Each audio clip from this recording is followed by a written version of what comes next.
Did you find it? Oh, there you go. Sorry.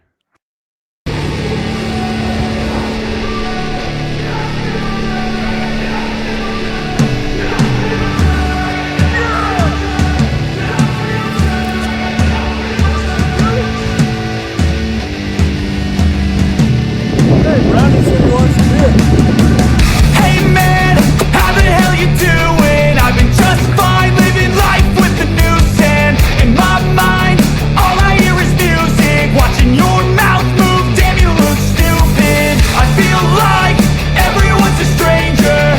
Small talk with your narcissistic neighbor. She's real hot, but they said to never date her. I agree, but you did it and I hate her. You wanna get away? You better get in line. Won't go another day of wasting any time. I've got a lot to say, can't hold it in this time. Got no filter, I got no filter. No filter, I got no filter. No filter, I got no filter. No filter, I got no filter. No filter, I got no filter.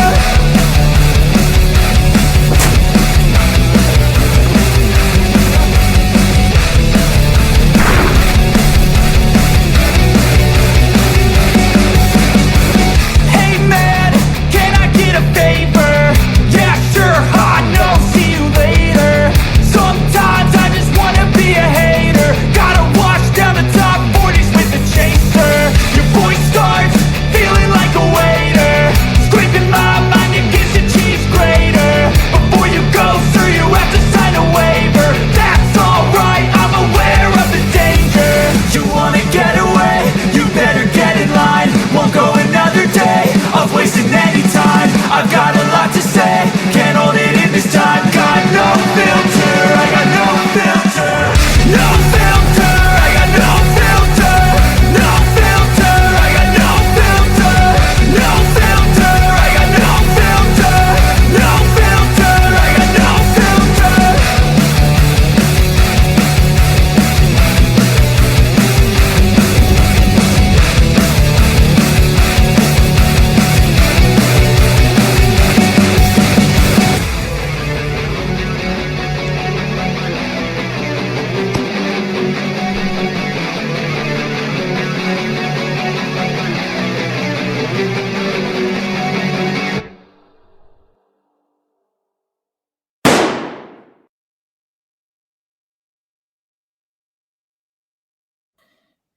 Evening, gentlemen. All right. Good evening. How's everybody doing this evening? What's going on, Great. fellas? The chats are just flying in here during the Yeah, intro. they are. David, he's 1760 Sports. He says, JD, he loves them melons. Love to shoot them, don't like to eat them. Hey, Doug. Yes, we are 2A junkies, and we all are. So, tell you what, we got a big show tonight, I guess, here. So, I think right away we're going to start this off like we do each and every live stream, and that's with the Second Amendment. A well-regulated militia being necessary to the security of a free state, the right of the people to keep and bear arms shall not be infringed. Boom. I tell you what, we say it every time. This is getting more and more important each and every day. It seems like those 27 words. So You Yeah. bet. So tonight we got a guy on, Mr. Andy Elliott from Blade Rain TV out here from Watford City, right, Andy? There's Andy's logo right there. you can Yes, find them on sir. YouTube. And Andy's a huge Second Amendment advocate as well, just like Clayton and I, which we're going to get into. But first of all, Andy, why don't you give us a little background about yourself, where you're from, how you got here, and a little bit about Blade Rain. Well, most of you guys know, you can probably tell from my accent, I am not from originally from North Dakota. No. Would have never guessed it, huh? Didn't even notice it. I suppose Yeah, you no, drive a truck with that accent. Oh, I could 10-4. Breaker. I got a pickup, but I grew up around here. Oh no, I got you, man. No, I grew up in the southeast, South Carolina, pretty much on the coastal waters there, probably about 45 minutes from Myrtle Beach, believe it or not. And I ended up graduating a little town, Mullen, South Carolina. Graduated high school there, and kind of graduated and got out of there after I graduated and come out to the big sky country and try to trace the dream just like everybody did, trying to chase the dollar down. And one thing led to another, and moved my family out here and started a truck shop and started Blade Ring TV, and the rest is history, brother. And here you are. So what kind of truck shop is it you have, Andy? Long haul or repair, or what do you got? Yeah, it's a line haul truck shop, heavy truck shop. We don't work on no automobiles or anything like that. It's just semi trucks, things of that nature. Work over rigs, mainly oil field stuff out here where I'm at in here, Western North Dakota. Yep, I did, because I did see some of your videos. You were working on a truck, so Andy looks like he's pretty he's a mechanic. He's pretty handy, right? Would you tell me you worked for Cummins out east, right? Oh, Yeah, I did. I worked for Cummins, and they had me all over. I worked back east and worked all up. Went to Washington, Prudhoe Bay, Alaska. Worked up there. Just kind of been all over, man. And then finally, I kind of want to know where I wanted to sit, and I was like, you know what? I was like, I think North Dakota sounds about right. Yeah, glad to have you, buddy. Glad to have you up here. Yeah, I feel welcome here, man. I've been out here. I've been coming out to Dakotas since 06 and moved my family out here in 2012, 13. So you've been here a while. Yeah, been here a while. Yeah. So what made you get? Are you gonna read some of these comments here? Hey, Travis already said I'm un-American because I don't like watermelon. Yeah, he says doesn't like watermelon, but he does like fried chicken, so we're good to go there. Southern rack adventure, Southern boy. You know, Southern boy at heart there. Yeah, Rack's Adventure Team. That's actually I'm part of that too. I'm one of the founders of that as well. Oh, okay, and we got a lot of boys down there. We got Chris Hawk down in Florida. Chris Johnson's down in Florida now. And we got Vance Bishop living down there in Georgia. We got some Texas guys. I mean, we're spread out all over. Our buddy Roy, he moved from Florida up to Tennessee now. So we're planning a big hog hunt here in January. So I'm heading down that way in January. It'd be fun. So how you boys going to hunt hogs down there? I just got to ask. As far as where, or like how are you going to hunt them when you get down there? I'm going to be using my rifle. That's what I take along with me. I usually take my 338 Lapua. I take a handgun, and I've been using my 220 Swift. Believe it or not, that's what I've been using. Oh, you get some of them Southern boys that's down there. You got to get with them. You got to get the dogs on them and get the Bowie knife out, man. Been done. You've been done, huh? Yeah. In fact, and I don't know. We went fishing that day. I wanted to go fishing. We had an opportunity. I didn't know they were going to take the dogs, and the guy's place where we hunt, his son-in-law, took the dogs out, and our buddy Waylon, oh yeah, he was out there, and I think Eric both. Eric's listening tonight. They're out there stabbing with knives. That is on my bucket list in January. I want to kill something with a knife. Primal, baby. That's cool. And, I want to get to Texas and go fly in the chopper on my buddy's ranch down there. Oh, that looks awesome, man. That would be fun. So we got Dave Fettig, Andy. He said he's currently spectating from under an X15 Cummins. He's dedicated. Yeah, I see that. Currently spectating from under. Buggies, yeah. Racks. I bet that's Vance out here. But yeah, we got a buggy down there we use of Chris's, and it's built, if I remember right, Vance can chime in here. I think it's on a 79 Ford frame, and you got to see this thing. It's a lot of fun. So how'd you get Blade Range started up here, Andy? Did you start that before you came here, or once you got up to North Dakota? How'd that get started? No, so Blade Range TV, it kind of started after I got here. We had a local show back east. Had two of my buddies there. We lost one of them. He come home from war, was dealing with some stuff. So, that's kind of a long story. And then the other, we kind of lost to cancer, and we were doing something local there. And then when I kind of came out here, it just kind of started something new, a new adventure. And then just Blade Ring TV kind of come to life, and just kind of started investing in myself, and, something I kind of wanted to do, brings me back outside, brings me into myself, and gives me some peace of mind, get out with the family and do a little hunting and enjoy it, and kind of get. Were you a big bow hunter out east too, or did you kind of take to that out here? How'd that get going? Yeah, no, I've always been a big bow hunter. Back east, I grew up mainly bow hunting. We had some shotgun hunting back there, but big bow hunter there. Never killed a whole lot of big deer.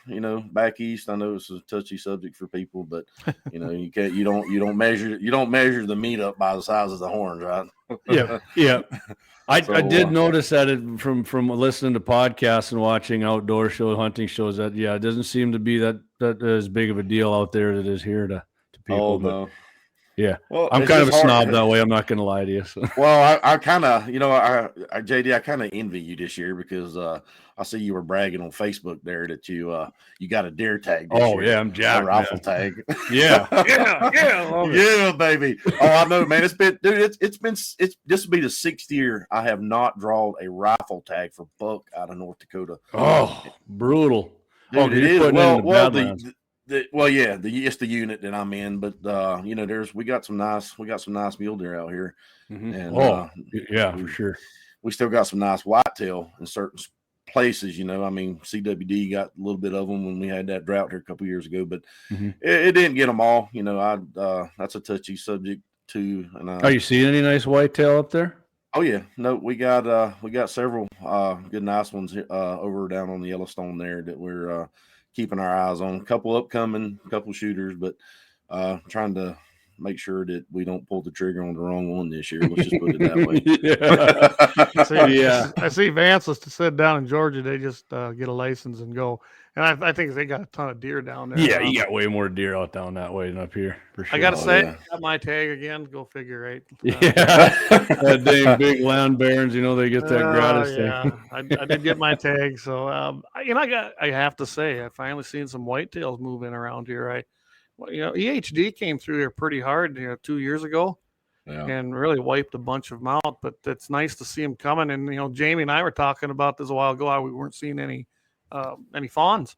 I can tell you right now, a lot of them got fawns with them. Some look pretty young, but some were born, looks like, on time. I'll give you the report after this weekend. I'm heading up to Golden Valley this weekend. So here's another thing I noticed. The mule deer that were hanging out here, Jamie? Yeah. They're gone.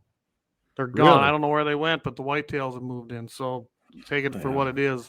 They'll probably show up again this fall, but so that's just the way it happens, man. The mule so Andy, do you hunt on? Do you have your own property up there? Or do you hunt? Because I seen the picture there where you got that feeder up in your camera there, and I seen a few of your pictures. Is that your land, or you got a landowner you work with? No, it's a landowner. Okay. He's got about 2,500 acres, and we work with him, and we pretty much run everything through him by him, and he knows what's going on and kind of help him managing the herds out there. And he's the biggest problem he's having, is it's not been able to harvest a nice buck every year. It's just they're not giving away enough doe tags. Because he asks me every year, he's like, "Can you harvest a couple more does? Can you get some more does out here?" And I'm like, "No, I can't harvest no more than what I got tags for." And they're just tearing his crops up and eating everything up. But Clay and I actually had talked about that before. Like if there's a unit that had a lot of does that need to be taken out, there should be no reason to give them to bow hunters and let them guys go out and snuff them out. But I don't know. Sure. There's units with rifle tags. Clay lives down 3F2. There's going to be a ton of doe tags left for rifle down there. I guarantee it. Yeah, there is, and there shouldn't be. I mean, there might be some buck tags left. Actually, I haven't looked yet, but I haven't either. But I can tell you right now, I'm going to be real particular. I mean, as far as it goes for me, but even if I let anybody hunt this year, unless I see if I don't see more numbers, I might not even fill my tag. I can tell you right now, between the bad winter and EHD, it's been tough on the deer around here. Yeah. Yeah, and that those meetings, we've been to a lot of those meetings DNR had. We were talking about this with the EHD on the private land with this baiting law, that we were dealing with up here. Oh yeah, they were trying to blanket everything, and I reached out. I mean, I'm a Liner Nation. I mean, I reached out to Luke, and I told Luke, I said, "Man, I don't know what's going on." I said, "But we need some help up here."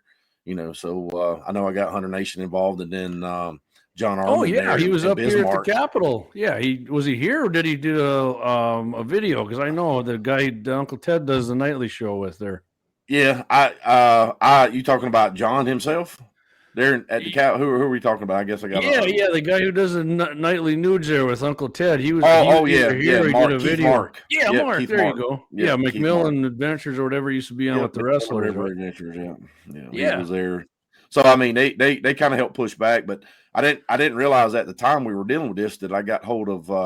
I had talked to John Armin there in Bismarck, that does the Ultimate Outdoor Adventure. Oh yeah, I'm friends with John. Yep. And I didn't realize that there was already a coalition kind of pushing back against this here in the state. Big time. Yep. And, kind of got behind that and then kind of got them involved. The next thing I know, we had some legislation to get passed here. So it was a nice thing to be able to see that they kind of stepped up to the plate and kind of listened to us, because it goes back to what you said, Clay. We are the steward of our own lands, or the lands that we hunt and manage. If we're going to do something, we're going to do something. We're going to do it to the best of our ability to protect the wildlife that we hunt and we spend our hard-earned money on. So it's just it's the way of life for us. But some political leaders don't see it that way. If this is working correctly, it looks like it is. Here's Blade Rain TV on YouTube. Yep, there it is right there. You bet I can see it on there. We got 118 video. I love this. This ain't Hollywood. We hunt and we love doing it. I like that. There you go. So we got a lot of stuff on there. Everything's not on there. There's some stuff that we're kind of been holding back on because we haven't launched full platform yet. It's just kind of tidbits and some highlights, with Instagram, Facebook, and YouTube. So trying to figure out what's going to happen here next year after this 24 election before we probably go full board with anything. Do you guys have a website, or you just got the YouTube channel? Nope, just the YouTube, Facebook, and Instagram pages. All right. What's your biggest one, Andy? Because I think Facebook's probably our best one. We do have a lot of subscribers on YouTube as well, but I think for our live stream and stuff like that, I mean, I get a lot of shorts on YouTube that work good, but yeah, I guess it really depends. For the most part, I would probably have to say for the amount of time that it's took probably to get the little bit of following that we have on Facebook, I acquired that on Instagram in just a few months. So I think, it just depends on whether you're doing reels or whether you're doing posts or shorts. We get a lot of traffic everywhere, just kind of all over the place, man. Yeah, I actually got rid of our IG. That almost did nothing for us. So maybe I don't know what the hell's going on Instagram or Clay, but yeah, Facebook and YouTube are working great for us. So yeah. And I've really my wife commented. I got to bring this out, boys. My wife commented on it. She's like, I want to get my first deer this year. So yeah. Oh, that's your wife that chimed in there? Yes, Sandra. Awesome. Yeah. All right, there it is, right there. She's going to get her first deer this year. She bow hunting, or she going rifle? What's she going with, Andy? Yeah. Well, I can get her set up. She'll be bow hunting with me. We do a lot of ground. We do a lot of ground blind hunting, especially out here. You guys, I coming from the east, coming out here, it took me a while to learn how to hunt this grass out here, man. And a blade of grass over your boot in most places. Especially out where you're at. Oh, dude, it's just you got to use the draws. You got to use the draws in the canyons, and we had some guys come out from Texas last year, just south down in that's probably South Dakota is there. Oh yeah, yep. It's all that side of South Dakota is just like it is in Western North Dakota, and those guys are coming out antelope hunting, and they come out and they're like, man, it's like, how do you guys hunt this? Like, there's no animals here. It's like I can see as far as the eye can see, and it's like they're here. Dude, trust me, they're there. I'm like, you gotta hang with me, and I was like, we'll get through this, and good glass. Yeah. Yeah, with glass, brother. So Andy, when you bow hunt, what's your choice there? To use the fixed or mechanical for your broadhead? What's your choice? I kind of go back and forth. I've always relied on my old 4-bladed fixed blade Muzzy. Yep. But Josh over at Triple Point last year, he created that Clovis broadhead. I don't know if you guys probably seen. Oh yeah, I watched some videos on it. That looks deadly, man. Oh yeah, no, it's deadly. And last year, we hunted with the Clovis all year, and it proved itself time and time again. And he's put that thing through some tough animals, even the most baddest, thickest hide animals that you can possibly get your hands hold to over in Africa, and it's performed time and time again. Yeah. So. Guess what? Tell you what, we're coming up here about 20 after the hour. I was kind of thinking, why don't we take a quick break? We'll go. That's a good place to take a break. Thank our sponsors, and then we'll come right back with Andy here we go. Elliott from Blade Rain. You bet. The 701 is proud to be sponsored by Lauer Auto Repair, located at 309 South Washington Street in Bismarck, North Dakota. If you can't stop by, feel free to give them a call at 701-258-6308. Doug and the guys are ardent Second Amendment supporters and will always shoot straight with service and fair pricing. It's been a long winter with lots of snow, ice, and rough roads. So now's the time to get that alignment checked from the curb shots, potholes, and bumpy snow-covered roads. Summer will be here before you know it, so get that rig scheduled for an AC charge. Make sure and tell the guys at Lowry you heard the sponsored Guns in the 701 and thank them for supporting and promoting our Second Amendment civil right. That's Lowry Auto Repair, 309 South Washington Street, Bismarck, North Dakota, 701-258-6308. Your North Dakota proud, patriotic auto repair service. All right, yeah. I know Axe isn't on tonight, but he must be busy. So You might be working late, making some money there at the shop. I don't know. That's okay. That's okay. Keep that sponsorship rolling, right? Yeah, there you go. So David Fetting, he chimed in here and he said that it's like that Bill Engvall joke. You can't push your wife out of the tree stand. And Vance there with Rax, he says, yeah, it took some getting used to when I lived there. But the hunting experience up there are the best I've ever had. Great land to hunt, great game, and I got some really good hunting buddies there. And that's true. Vance has been, I've known him for a long time now. Yeah, he came up here. He's from Florida originally, and he spent some pretty tough winters up here. And oh yeah. So I helped him move back to Georgia, and I think that was the first time I really kind of went down in that country, other than when we went down hog hunting. So that's how that whole thing happened. So now I got you. North, south, it don't matter. I like going down there and visiting, and I'll go back. I'll keep going back for a long time. But yeah, Vance is a good guy. When you got your feeder there, Andy, what do you put in your feeder the most, like for your feed? And I mean, if you got mineral you put down too, what do you use for that? Yeah, well, this time of year I feed a lot of mineral out there, in the velvet, and especially when they're coming out of winter here. But we use a lot of Lucky Buck mineral and a lot of mineral from Gone Wild Products. Aaron over there in Wisconsin, they make a good product as well. Okay, and we're feeding them the beets, the apple, corn. They got the pumpkin and the squash, and dude, they tearing that stuff up, man, right now. The muleys get on that too, or just the whitetails? Yeah, the muley, believe it or not, but it's just like Clay was saying a few minutes ago. It's weird because the diversity that we have where I'm able to hunt here. We got the river bottom, and then we got the badlands, and it's weird because the mule deer, it never fails. Come winter, they move to the river bottoms, and the whitetail leave. I cannot tell you where they go. I don't know. It's like they do a disappearing act, man. Yeah. And then here spring rolls around, and when turkey season opens, it never fails. The mule deer leave out, and the whitetail move back in. Man, it's like everybody just packs their bag and says, "Okay, now I've spent enough time here. I got to go explore somewhere else." So it's weird, but they do, and they share. And I do feed a lot of big tine as well. But they share the mineral bait, the mineral sites and the bait. And, it's just, mule deer they're a little bit more picky than the whitetail, I would have to say. Especially when it comes to the for sure. I think a lot of that has to do with breeding grounds versus, to come back to certain areas to actually have the babies. I noticed that I got 2 quarters where there's nothing over there during the summer. I guarantee you though, about August, September, things start coming back. Because the does come back and they start, they bring in their babies with them, their fawns, and then the bucks, that's the breeding areas, what I can tell. And then they drop. That's where I find probably 90% of the sheds from our places over there.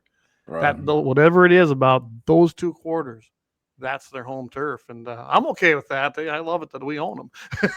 Well, Clay, have you seen any, or either JD out there, have you guys seen any fawns hitting the ground yet? I'll tell you what, Andy, I was out 2 weeks ago, and I saw one muley fawn. That was it, and nobody else had seen him. But right before you came on, Clay and I were talking. Clay said down at his place he hadn't seen any either. So Clay, tell Andy what you been seeing here this week. Yeah, now this week I've been out there, doing some haying and doing some fencing, and guess what? We got fawns on the ground. I hadn't seen any really up till here in this past week, so that's good to see. Some got the spots. I can tell some of them are pretty dang new, but some of them I've been seeing are actually, they've got some size to them. So they were probably born a good month ago.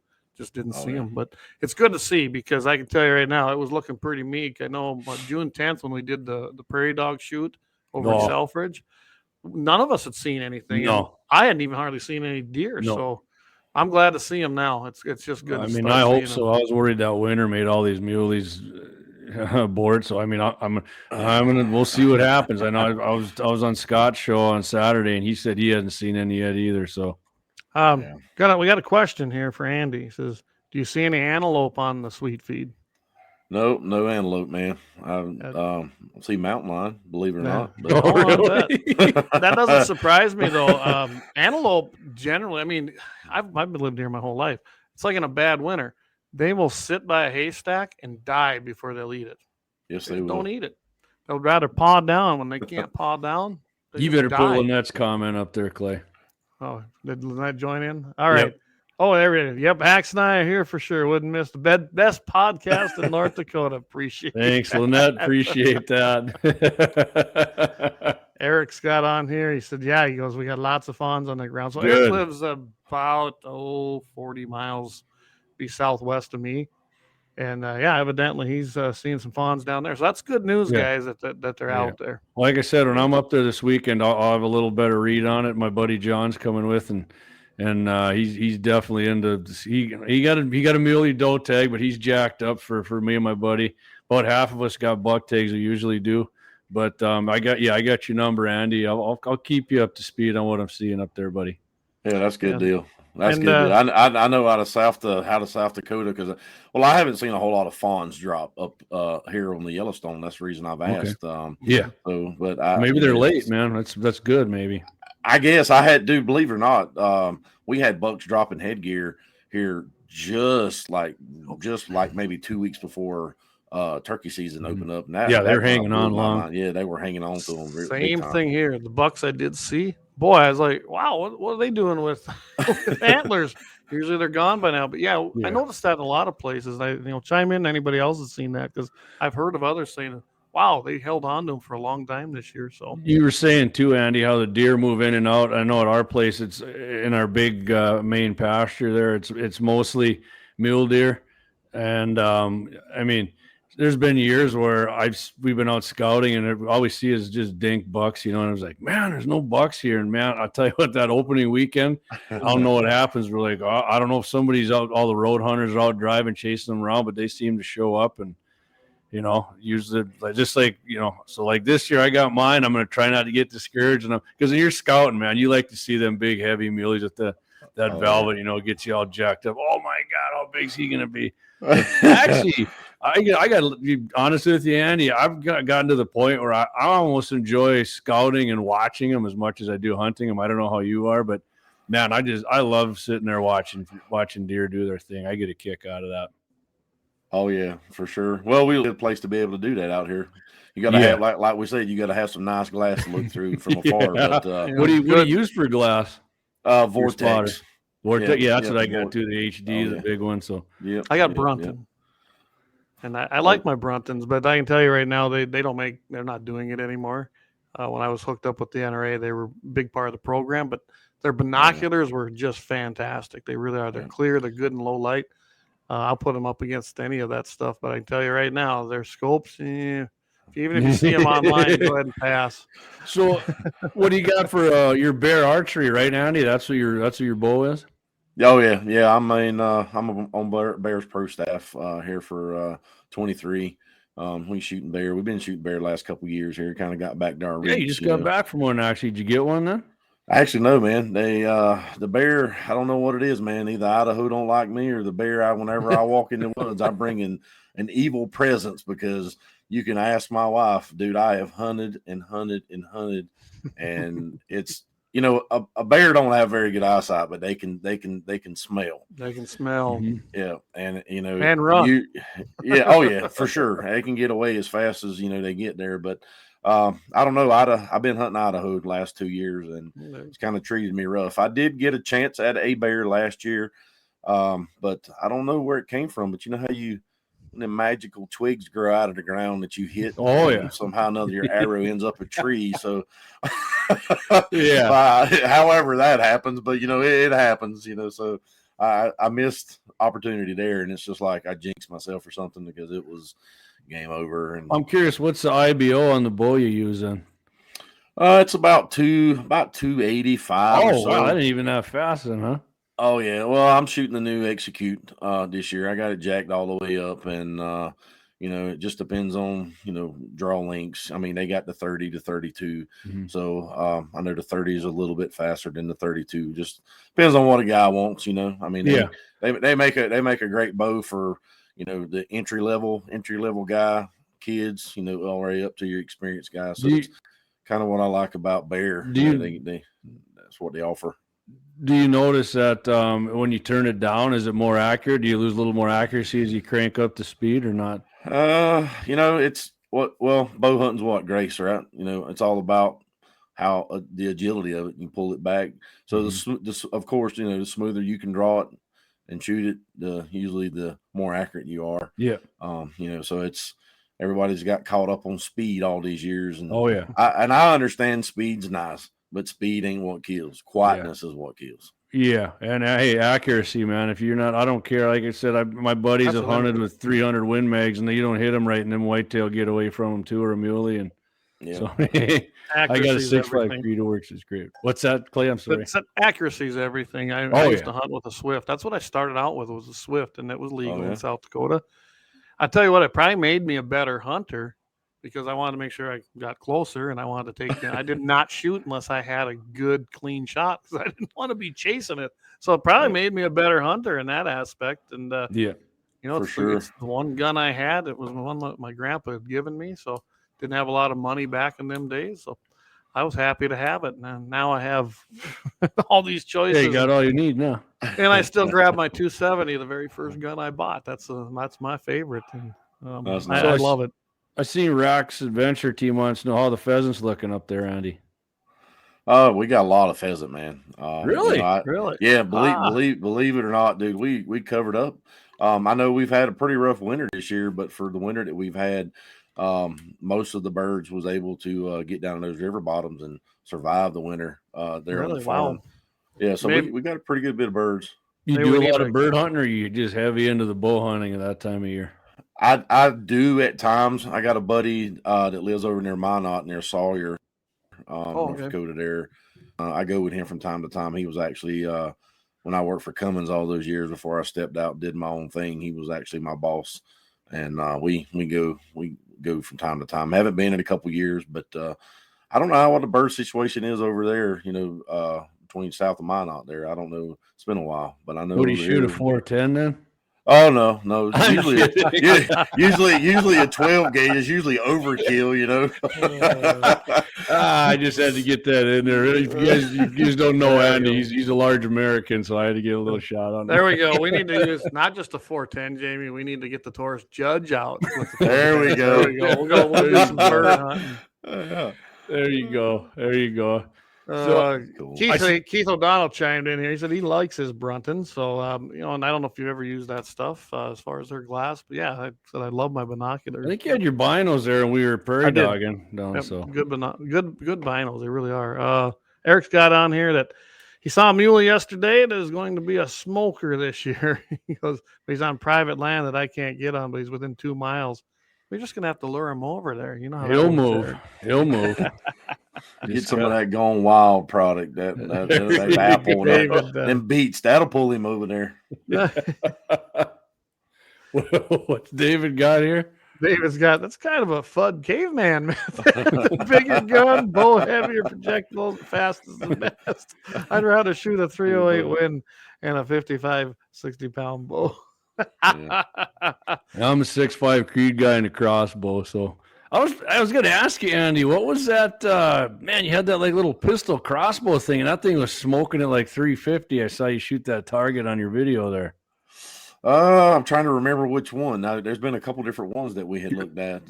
You were by your shops there, I think, and you had a target set up there, and that thing was pretty sweet. Oh, that's my buddy Dirk sent that to me. That is a ballista. When that little ballista, like a little handheld pistol. Yeah, it's pretty cool. It's a pretty cool little deal. Can you put broadheads on there for anything, or is it just like a kind of a target? Oh yeah, no, you can put broadheads on it and shoot it. I think those are like up to about 20 yards, 15, 20 yards is about the max on that. You don't want to get out there anything past that because you're losing a lot of speed there. Yeah. But those guys are bow fishing with those things, and they're doing all kinds of crazy stuff with that stuff. Oh yeah, man. I mean, compact. People got people got truck guns, man. You get a truck crossbow there, a home defense crossbow. I mean, because I think it was like 300 and something, wasn't it, for the speed of the bolt? Like 320, like because Yeah. I think they make a reverse. I think they make they make a regular bat and a reverse bat. I think the reverse bat is like 320 or so. Yeah, I mean, inside of a home defense situation, that's going through it's going through an intruder like butter. I'll guarantee you that. Sure, buddy. That would be pretty cool. You know, Yeah, I actually told another guy about that. I was like, man, he's like, you know what? He's like, that's a pretty good idea. I'm like, no joke, man. I was like, can you imagine one of those bolts with, you know, I don't know if you guys ever seen it, how they do in the South with some of those gators, you know, they got those bang sticks. Yeah, for sure. Yeah. Oh yeah. Dude, you hit somebody with one of those, an intruder coming in your house, dude, it'd be all over with. But oh yeah, yeah. I like that crossbow idea though. You'd see him and get him, and then he'd just freeze up when it go through and be like, "Yeah, man, you're dead, and you don't even know it." Yeah. So that's another heated hot topic of the whole crossbow thing. You know, We've discussed it here. Yeah. Oh, I know. Last night I listened to a lot of the latest podcasts. I had to make a run over to Missoula, Montana to go pick some engines up. So I've been up for the last almost 48 hours here. So you're gonna crash and burn, aren't you? Oh yeah. Well, I'm always running and gunning. You know, I got to sleep. I guess I can sleep when I'm dead, but I gotta make the money. Got to make the money to support the habit, I guess. Oh yeah. Yeah, but crossbows are we just saw in Minnesota. We just did that on Jay's show. Yeah, Monday we did it on Jay in the crosshairs on KFYR Plus. Yeah, because we got a show there every Monday morning. Afternoon for you, afternoon for me. Yeah, we got the hour difference, but they actually just passed the deal. It's going to allow crossbows now in their regular archery season, and of course now they're seeing a spike in crossbow sales. And I'm really barely though. That was the thing. I'm really going to be watching that because I want to see what that does and how it affects things. Because in 2 years, I'm planning to bring that again through the legislature and see what we can do. So I'm going to use their data to see. Maybe we're wrong. Maybe we don't want to pursue it, but we're going to find out. I keep giggling because Matt Simon's got a comment. He says "P dogging" in quotes when I said that. He goes, means something totally different to you than me, JD. I got you, Matt. I got you. Curdling, dogging it. So Andy, we did that show, and then the guy at a couple bow shops were like, "Yeah, we were selling like one a week," and he said, "I'm just going from the hip, maybe one a day now." And then, of course, they had one guy on. He said it wasn't real hunting, and he owned a bow shop. And then I told Clay, I said, in the gun world, we got fuds who think all you should have is your 3-round rifle and your double barrel shotgun. I go, this guy here's a fud of the bow world, dude. I run into these archery guys that. I mean, they don't like compound bow hunters because they think you should be using longbow or you should be using recurves. It just amazes me how many different factions. You got the same thing going on in the archery world that we do in the firearms world. Yeah, for sure. I think recurves are cool, man. When I was a kid, that's all me and my buddy shot. We had recurves. We had we had targets and we shot them and never really hunted. We maybe got some gophers or something now and then, pure luck with just the field tip. And man, we were celebrating like wild men after we did that. But I had to put this comment up. Andy's wife says he's the Energizer Bunny. So there you go. Kudos. Tip the hat there. I just need somebody to change my D batteries every once in a while. It takes a lot. My wife will tell you I'm into a lot of different things and always constantly going and doing things and just might as well do it. Might as well do it now. So I mean, because when I get older, any younger I'm not getting any younger, man. That's for sure. How old guy are you, Andy? I'm this year I'll be 43. Oh, lucky bastard! I'm 52. I turned 49 this year. Well, I don't feel. There's days that I don't feel 43 because of the stupid stuff that I had done in my younger years. Oh, I hear that. Well, Eric Newman chimes in. He says compound bows are bows with training wheels, according to my dad. And he's right. According to his dad, because I know Eric uses a compound bow. Yeah. Well, Eric and I did a video after Second Amendment Day, just kind of comparing. He had his compound, and I have my crossbow. I still, man, Andy, you added some video. We take a lot of my I had just actually upgraded my phone because I couldn't store all the videos on there. Right. Yeah, every once in a while, I'll make one of my kids sit down and help because I can edit them, but they're way faster at running a phone than old dad is. You know, they can make $20 doing it. So, and hey, if anybody was wondering, Andy, you did. You think you just bow hunts? You went on a big elk hunt there, right, Andy? I watched your video. You went to Oregon, right? I know I said it wrong out there. It's Oregon, but I say Oregon. Hey, whatever. Call it what you want. But yeah, no, I did. I drew last year. I drew a rifle tag out of the Columbia unit for a bull elk, and you know, unfortunately, I mean, we can hunt elk here in North Dakota, but you know, who knows when you'll draw a tag, right?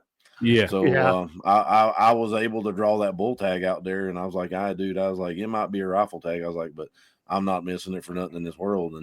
It was a good hunt. I went out there with Hunt Oregon there in Eastern Oregon, there over by Pendleton, and they got good whiskey. Yeah, they got they got a lot of there's a lot of whiskey there, but they got a lot of land and nice ranch, and what's unique about their Eastern Oregon where we were at, you know, there wasn't a whole lot of trees where I ended up harvesting that bull, but that's because I was down in Columbia unit. There's a Hepner unit which is north of there, and believe it or not, I put in for that tag for this year, and I did draw another bull tag. So I guess it looked pretty bare there, moonscapey looking almost to me. Yeah, he was up on a ridge. We were down in the bottom looking up, and the video, I know I kind of put a sneak peek of what was going on there. Yeah, right there, guys. That's it right there. I'm kind of playing it right there. Yeah. Yeah, and we that's not even the bull we were actually after. The bull that we were after was a big dark chocolate horn bull, but he was with about 300 cows, and me and the guy we talked and talked, and I was like, dude, if we get on this bull, I said, there's going to be so many eyeballs. I said, it's just going to be nothing but sheer luck, right? So, and in the midst of stalking that bull down, we run across that bull because we did do a stalk on another set of bulls before I actually got a shot at the particular one that I was able to harvest. And there goes that group of cows. Oh, wow, that's a big group of cows. That's crazy. I mean, it's just bare there, and they're just out in like mule deer out in the middle of. It's a lot of farm country there, you know. So it was different hunting for me, and I knew it was going to be different, you know, coming into it, because I was told like it's not going to be what you expect, and it was not what I expected at all. But it's still vast. It's just like Idaho, straight up or straight down. So you know you gotta make sure you hit the gym before you get there. But what'd you use then? It was a 300 Win Mag you had, right? Because you dumped him pretty good. You made a heck of a shot. He went right down, didn't he? Yes, he did. I actually I hit that bull twice before he actually hit the dirt, but I did miss him in between the first shot and the last shot, because I was trying to take a shot. He was running, and we were scared he was going to go up over the ridge, and I was able to get the shot without cresting the skyline. But as he tried to go up, he was hurt too bad, so he turned when he come down, and then he presented that, you know, that broadside shot when he turned, and then it was over with, man. How far was that away when you nailed him? It was 398 yards. Nice. What grain bullet were you going with? A 150 or something bigger? Yeah, it was a 150. Yeah. So that's the one right there, huh? That we're watching right now. Oh yeah, that's him. Yep, the one there in the rear there. Yep. You'll see him go up. He kind of goes up. I did, you know, of course, did some fancy video editing there, but he kind of goes up because, well, the cameraman. What's crazy is we know all about that, don't we, JD? Yeah. the first shot, I don't know what happened, but the camera didn't actually capture the sound of the first shot. Okay. So it kind of really, you know, going back, I don't know what happened, but in the video there, but the second shot, you definitely can. That one that put him down, you can definitely hear it when it goes off. But it was a hunt of a lifetime. Awesome. That was my first bull elk. So it was great to be able to have an opportunity to go over there and hunt with those guys, and offer me the opportunity to do it. And just good people, good place. I know they got some. That looked like fun, man. That's for sure. Oh yeah, for sure. They got some cow hunts available yet for 23. So if you guys know anybody just wanting to go on some cow hunts that possibly ain't never killed an elk, or I saw you posted that on your Facebook page today. Yeah. They had a couple cancellations, so you know, people's kind of been changing plans and doing some other things, but they got a few open over there. If anybody's So out there, let's take another double commercial here, Clay, and then let's ask Andy this question here that Dave's got up. I think that's a good question. Yep, sounds good. We can go over that with. So, all right, we're gonna do our double ad here, Andy. If you, you're good. You're a trucker. You can hold yours for hours. So just hang on there. The 701 is proud to be sponsored by Lauer Auto Repair, located at 309 South Washington Street in Bismarck, North Dakota. If you can't stop by, feel free to give them a call at 701-258-6308. Doug and the guys are ardent Second Amendment supporters and will always shoot straight with service and fair pricing. It's been a long winter with lots of snow, ice, and rough roads, so now's the time to get that alignment checked from the curb shots, potholes, and bumpy snow-covered roads. Summer will be here before you know it, so get that rig scheduled for an AC charge. Make sure and tell the guys at Lauer you heard the sponsored Guns in the 701 and thank them for supporting and promoting our Second Amendment civil right. That's Lauer Auto Repair, 309 South Washington Street, Bismarck, North Dakota, 701-258-6308. Your North Dakota proud, patriotic auto repair service. Guns in the 701 is sponsored by the Blind Guy of North Dakota. For all your custom window coverings, you can contact them at 701-222-3932. They're freedom-minded, they're patriotic, and they love the Second Amendment. This husband-wife team was born and raised right here in North Dakota and based out of Bismarck. Again, for your Second Amendment company, for all your custom window coverings, the Blind Guy of North Dakota, 701-222-3932, or visit them on the web at blindguynd.com. All right. Then again, we want to thank our sponsors, Lauer Auto Repair, down there on 309 South Washington Street.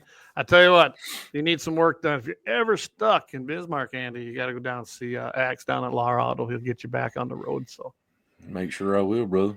Hey, man, if anybody goes in, use our sponsors, make sure you tell them you appreciate them sponsoring Guns in the 701. They love hearing that, and it only helps us out. So. Yep, all right, absolutely. Clay, why don't you read this out here? Well, for David has Andy. a question. We'll all take a listen. I got a good comment. So the technology on the crossbows is insane. What are your thoughts?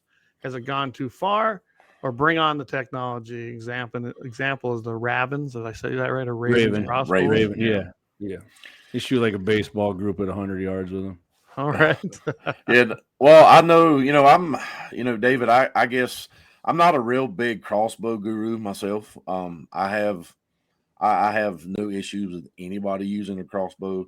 There's a lot of heated stuff out there about, should you be able to use crossbow during compound season or, however. But as far as the technology in the crossbows, I think that technology is good and it can go so far, but I think it's going to come to a point to where they're going to reach their max, just like they have with the compound world, the vertical bow. And it's going to get, it can only get better. It can't get any worse, right? So it's just like I think that if they can make a crossbow that can shoot up to 200 yards efficiently, hey, I think rock and roll with it, man. We can go out there and go blow some watermelons or something up. We can have some fun with them, right? Andy, I'm not saying out there and shoot a deer at 200 yards with a crossbow, right. But I guess if you could, I guess there's nothing wrong with it. I guess bring it on. I'm always open to new ideas. But my buddy Josh, that's a very good question. And my buddy Josh over at Triple Point Outdoors with the Clovis Broadhead there, he is a Raven crossbow nut. And you could probably reach out to him there on okay, Facebook. Man. They make I didn't know they made crossbow, bro. All right, I'm hitting them up then for sure. Oh yeah. Well, here's the beautiful thing about the Clovis Broadhead. You can shoot it out of anything. It don't matter. You got over the years, you got different broadheads for different things, vertical bows, crossbows, whatever. The Clovis, you can shoot it out of any crossbow, any vertical bow, any speed. Awesome. It don't matter because the faster that sucker runs through the air, the more it just loves it. Sweet. So he has that Earth Tech magnet technology that retains those blades, and that keeps the blades from rattling and doing all kinds of crazy stuff there. Good. Yeah. It's rocking and rolling. Because I like my muzzies, man, but that little rubber ring on there, they got that new collar, but I'm not. Hey, Muzzy, I'm not. I love it, man. Them things that work. The two bucks I've killed. Tried and true, man. Tried and true. They always have been spectacular kills. But so here's Go ahead, Clay. I was Go just ahead gonna and say, finish this Andy, up, then we'll go on to the comment. my answer to what I would say about the technology and shooting farther. My crossbow go it's 380, and I've missed the biggest buck I would ever got bow hunting with it at 60 and 70 yards. I shot under them both times, but I would never think about even trying at 100 yards with that. I could, but it's like if it's like with my 6.5 Creed and there's a deer out there at 800 and the wind's blowing 15, I'm not taking that shot. But first of all, when you're bow hunting, Andy, maybe tell me what you think. No matter what you're shooting, even if you got a raven, you still have to be able to have that deer come to you. It doesn't matter. You can have the best bow you want, but if you're on hunting grounds where you're not having any deer come in, it doesn't matter how far you can hit it with. There's no deer around, right? Well, yeah, no, that's for sure. I mean, it's just like it's like any other weapon that we use. You got to be comfortable enough with it to be able to take the shot. So and it's all in the individual. Because Clay, you may be good at 50 yards with it. JD, you may be good at 100 yards or 150, and I might not be good up to 20 yards. Who knows? So I just maybe it's for some people, maybe it's for not. But it's one of those things that you just got to know your weapon and know what you're doing, and you got to be able to make that ethical shot because we want to make sure that we do it right when we do it.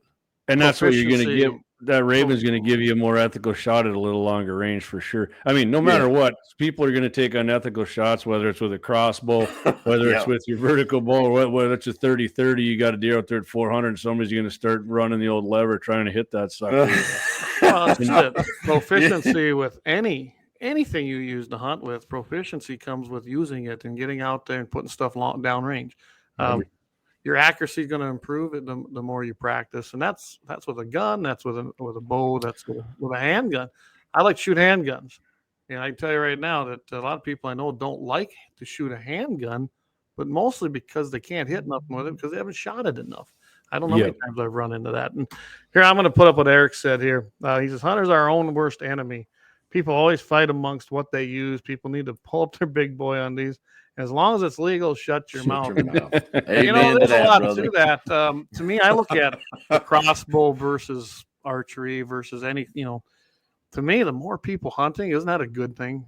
I mean, I look at a crossbow as being something that probably would be a way to bring young people into it, just like I use smaller guns to introduce, my kids when I was introducing them to it, and introduce any children. To make them lifelong hunters, lifelong gun owners, and lifelong outdoorsmen. And I think anything you can get that has technology and is going to make it easier, user friendly. Isn't that the idea of the computers and Windows?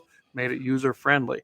Let's do that with our hunting equipment. Well, everything gets easier. The more technical, right? Yeah. Cars, everything. Everything, I guess. And that's the idea. Then we're going to have more people out there in the field. You'd only shed muskets in the Second Amendment. Class. Yeah, only muskets. But speaking on that, guys, I think the other thing too, with anything, whether it's archery or firearms, it's the simplicity, in it, because I think about now when we going out and we're trying to film stuff and getting stuff on camera. It's not easy. People think you just walk out in the woods and strap a tree and you go grab a camera and you pull it up and then it happens and it don't happen that way. I got camera on my hat, cameras on my shoulders, cameras on my bows, camera on my bags. I mean, in most cases, if I don't have a cameraman and he's not following me, I'm having to capture that moment, on my own, and that's very hard. So the added equipment, sometimes I know that kind of does drive me crazy. Is I feel like I can have too much with me, so you're kind of fumbling around looking for things. And it's just like, you kind of have to sit back and just kind of take a deep breath and just go, hey, look, I gotta leave some of this stuff in the truck next time. I took a camera and I took my lid camera when we went out on the prairie dog shoot. I did use the camera, and even that, I mean, I got some video and I was reviewing it, but it was a pretty tough day that day. It was cloudy and then it was sunny. It's hard to see. And of course, my eyes seem like they're not working as good as they used to when I was younger. And then my buddy Eric, the one who just made that comment, he does a lot of filming, and he's got the same camera. He's got a lid camera. We both have Tacticams. I believe you're using a Tacticam as well on your bow. And the Tacticam is a hell of a good, useful tool. But if you don't have that refraction, that deal you put on your scope, like his wasn't set correctly, and we went to review some prairie dog footage this weekend, and none of it worked. He had some great kills, Ain't and I that was able to amazing? salvage dang, we gotta 2 do of it them. again. Yeah, I got to go out and do it again. Now, I will say, I don't know what you use for video editing, but I have a program specifically for video editing, and that takes a lot of time. People don't get what it takes to make a 10 to 15-minute video, first Yeah. the filming and then the editing. It's just amazing the amount of hours that goes into that. Well, Andy, Yeah. I'll say this: I got a video.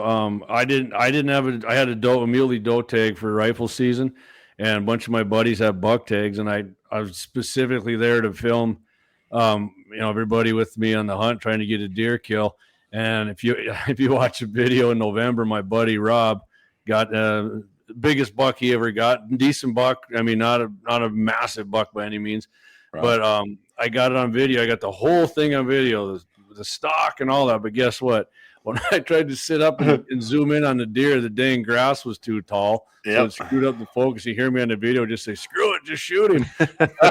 Actually, I think I did. I think I did see that, JD. I made a heck of a shot. He dumped But it right. but you know what though? That's kind of where Blade Rain TV in my mind it comes back to play because, hey, like you said there in the beginning, this ain't Hollywood. This is real. I want to be able to relate to the everyday Joe, the everyday guy. I mean, we're just average people, average hunters. I love to shoot nice animals. Don't get me wrong, but you can't eat the horn. So it's just like it's all about your roots. You got to feed your family, man. And but it's trying to do it while I got cameras out in the field, and it adds to everything else that you're doing. And you just got to be on top of your A game some days, and some days, guess what? Your A game's on top of you instead of you being on top of it. Yeah. Look what happened last fall, Jamie, when I sent the camera up, and of course, I failed to give him a key. Man, I thought I had all this badass pheasant footage from opening weekend, man, and the battery was dead for the mic. And that sucks, dude. It did. And now, like JD and I both now, we've got some Bluetooth mics that can go to our phones or go to our cameras. So we're learning to use it. But every bit of that is just more stuff you have to keep track of and haul with you and wear. But if you want to get good stuff, that's I mean, sometimes you just want to throw it down and start having fun and do some shooting with everybody else. But you're like, man, somebody's got to do this, Yeah. Oh, I know. And you know how when the weather's nice out, when it starts to turn to fall a little bit, and you get that crisp air. The cold weather and those batteries don't do so well. No. So no. And last year, I know what you mean because I was getting ready to, which I actually did harvest the animal, but I hit record on the camera, and as I looked over and I was getting ready to hit the release and focus back on what I was looking at, the camera just said, "See you, I'm out." Oh yeah, and it's like, you know what? I'm already here, man. So it's like I had to make the best of it, man. So I did what I did what I had to do. But it's it's all about everyday Joe, real life, real people. Just you get it as you get it, man. Yeah, and it's fun. Absolutely. It's fun. I love it. So, all right, Andy, I tell you what, it's 8:00. Clay, let's hit some of these comments and let's do our poll of the week. Andy, if you want to hang around, you're more than welcome. My friend, it's been great. We're probably going to go another 30 minutes here. If you want to hang on, that'd be awesome. If you got a roll, understandable, but it's up to you, my man. So I'm with you guys. All right, awesome, good. So, Axie chimed in. He says, hang together or hang separately. The anti-hunters and anti-gunners don't want us to have anything. You're right. And they're united in the front that they're after us. Yep. There's no doubt about it. Yep. The PETA people and the anti-gun people, they're all together. It's we gotta probably learn to not fight so much within our own ranks. That's very true. Yep. Vance says here, he goes, the object is to kill them and eat them. He says, what we use is irrelevant. There's a lot to be said for that. What you use, who cares? As long as you're good with it, go use it, right? Yep. And then Eric put up there, he said, like I said before, I have a buddy that practices long range, so if he has to use it, he is proficient with it. Mm-hmm. But the key is proficient. And he shot an antelope at 118 yards with a compound bow. Yeah, I mean, that's impressive right there. Yes, sir. You know, it's kind I of like wouldn't try to do that with my. I guarantee you, I wouldn't try and do that with my crossbow. There's no way. well, and But it actually, Clay, we did that story Monday, right? Remember the guy at the bow shop said crossbows are actually not made to shoot repetitively, like a compound bow. They wear out and the strings are out. But so yeah, he was talking about how you have to replace that string way more. Well, think about it. You're pulling that back, all that pressure. Yeah, it's always cocked. You know, if you're putting the spot and stock on. I still think that's why I missed that muley, Andy. I had that thing cocked. I was waiting at some buffalo berries. Yeah. And I was there for an hour or so before dark, and I saw this muley coming. I was going to go over and intercept him. Well, of course, he saw me, and then it was 60 yards, and it went under him, and I swear I had a good hold on him. But, hey, my mom tuned in there, and she said, sweet job, Andy. Yep. Oh, yeah. Thank you. So, all right, Clay, should we you got another comment, or should we hit the poll question of the week here? What do you got? What do you got here? He says, just Rack's Adventure Team. Don't let the filming sponsorships and expectations from all the keyboard sportsmen take away from the passion you have for the hunt. Yeah, man, honestly, it doesn't. If anything, maybe you feel this way, Andy. Since I started doing this with Clay, it's actually made me more into it, and it just makes me appreciate it even more. Trying to get my friends. You know, like I said last year, I didn't have a buck tag, but it was probably, and even with all the snow, and it was hard getting to our hunting shacks and moving around, but it was probably one of the funnest hunting seasons I had, to be honest with you. Oh, yeah. I think it made me especially more passionate. You know, not that I was not passionate about Second Amendment issues and hunting, but I bet I'm more now. But yeah, I love getting it on video and editing it and making it look good for people to see. And I was watching Outdoor Channel when it pretty much was first starting. And I mean, they actually had hunting shows that were real and people hunted, right? Yeah. Oh, I don't know. At one time I was keeping track. It was a half-hour show, and they literally only showed 7 minutes of actual hunting. Yeah. And then the rest of it was a bunch of interviews and crap. And, you know, I don't want to watch that. I want to watch you go out and hunt. I actually got rid of the Outdoor Channel from my Dish Network package back when I still had that because I didn't like watching it anymore. Yeah, well, the outdoor industry TV is big commercial. That's another subject. We could spend a whole nother 2 hours talking about that. Again, talking about that. It's definitely let's put it this way. It's big. It's due for a big overhaul for sure. Yes, it is. Yes, it and is. it's on the way. I can tell you that now. So I know we I do a podcast, the Bowman podcast with Paul Romano and Josh and Cedric. Yeah, you had it on Spotify there. Yep. Yep. And Bowman, it's not like Bowman, North Dakota. It's like Bowman. It's the Bowman. Yeah, the Bowman podcast. It's and we're actually going to be hitting on this tomorrow. Believe it or not, we're going to be talking about this topic and how the outdoor industry is changing the way of life. But awesome. I who was that? Eric that made that? No, the Rack's Team Adventure. I know what you're talking about there because being a diesel technician, trust me, I have my days. I deal with electronics all the time, so I want to throw it in a pile and I want to burn it most days. And I'm done with it. You know, get that AR you got with that suppressor and you light her up there like you did. Just lay her down, man. I know, but unfortunately, you know, we're trying to capture the moment, and I get it. But sometimes I do leave it in the truck, and it's like, you know what? Let's just go. Let me go be Andy today. This is what I'm going to do today. Well, it sounds like you're picking up some fans. Eric said he's going to go find John Commie book and Brian, our fellow MV. He's glad to have another channel to watch, Andy. There ain't no real news on anymore, so might as well watch something and enjoy. Right on. Yeah, Andy, if you ever meet Brian, hey, man, you and Brian are kind of the same. You guys are big old American boys, tough, big, huge guys. I was just talking to Brian and his wife this weekend. They were in Bismarck, bought some raffle tickets and got some G&T701 swag. And, hey, Brian's actually the first guy got on the Freedom Seed membership. Yes, he did. Oh, really? Yeah, that's what he was telling me that. Yeah, we have new memberships, so, yeah. Freedom Seeds, I like that. We came up with that. Cool. All right, man. Let's hit this poll, Clay. All right, let's bring her up here. I got to find it now. I know I just reloaded it, but where'd it go? All right, so the poll. All right, I got it written down. Clay. It's electronics we were just talking about, right, Andy? There we go. Yeah.